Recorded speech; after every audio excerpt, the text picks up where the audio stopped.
L'objectif aujourd'hui, c'était de venir sur le terrain pour discuter avec les agriculteurs qui sont ici dans Lyon, mais comme dans de nombreux points partout en France. Ce qu'on voulait, c'était mesurer le degré de détermination qu'on avait senti très très fort.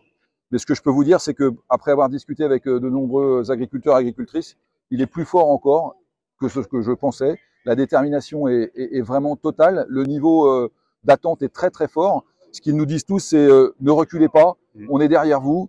On ne peut plus attendre, ça fait trop longtemps que ça dure, ça fait 20 ans, certains me disent, mais vous pourrez les interroger, que les choses s'accumulent. Et dans le moment dans lequel on est, les décisions qui devraient être annoncées demain par le Premier ministre sont très attendues et doivent être très haut niveau. Ce qu'on attend, c'est évidemment des mesures d'urgence, on l'a dit, avec 3 niveaux d'engagement. Celui de rendre la dignité aux agriculteurs, c'est tout ce qui est autour de la crise morale qui touche l'agriculture. Quelle place pour l'agriculture? Quelle place demain pour l'alimentation dans nos assiettes? Qu'est-ce qu'on fait des importations qui ne cessent d'arriver en France alors qu'on a du mal à vivre de nos métiers? La deuxième chose, évidemment, c'est tout ce qui est autour du revenu. On est en pleine négociation, fin des négociations. Sur les négociations, il faut qu'on fasse attention. Moi, je le dis à la grande distribution. Sur la matière première agricole, il y a une loi, elle doit être respectée. Et il n'est pas question que les producteurs reculent sur le sujet de la matière première agricole. Et puis après, il y a tout ce qui est l'exercice du métier.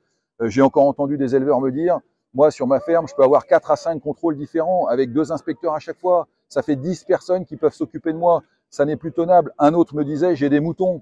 La laine de mouton, finalement, aujourd'hui, c'est un déchet. Et si je veux utiliser ma laine pour remettre dans ma litière, c'est pas possible. Et j'en ai des exemples autant que ça. Donc, les agriculteurs disent, l'exercice du métier n'est pas rendu possible. Il faut absolument soulager. Alors, soulager en France, mais je le dis aussi, soulager à Bruxelles.